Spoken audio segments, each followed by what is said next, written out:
Look at the clearance on this wheel. Did the previous owner lower it? Is the suspension sagging? Let's find out. If you just bought a vehicle and it looks a little bit low to you, you should figure out what's going on. Usually when vehicles are sitting still, they're designed to have the same gap all the way around the wheel. This isn't always the case. You should probably look online and see if your particular vehicle was designed that way. An image search is a good place to start to see if your car is too low or if it's at its normal height. Just search for the year, make, and model of the vehicle and look for something that looks the most stock.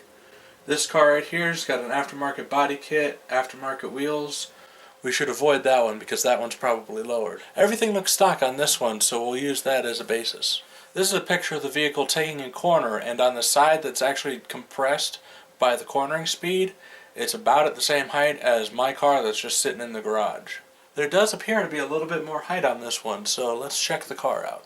The video camera that I'm talking into right now is a good device to use to just pop underneath there and take a look. You can use a cell phone or a digital camera as well. Look for any bent metal, frayed rubber, or any components that look loose. This looks fine to me, so we'll move up to the top and look at the spring.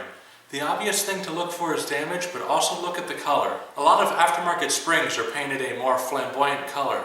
So if it's red or blue or anything that looks unusual or stands out, you might have some lowering springs. Not all aftermarket springs are brightly colored, and not all OEM springs are black or a dull color. So it's not a 100% accurate. That spring looked fine, so we'll move under the hood now. This is the top of the suspension.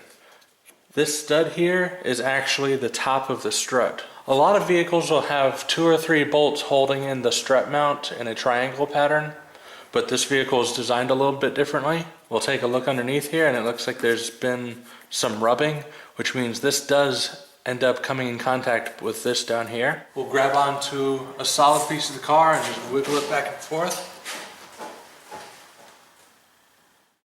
As it wiggled, you could see this moving around independently up and down because there's slack in there. You can also see this bushing play by simply lifting the vehicle off the ground with a jack. I've bought a pair of replacement upgrade bushings for the car and will be installing those in a future video. If that video already exists, I'll put a link to it here. Otherwise, just subscribe and you'll be able to see all the cool videos that come out between now and then.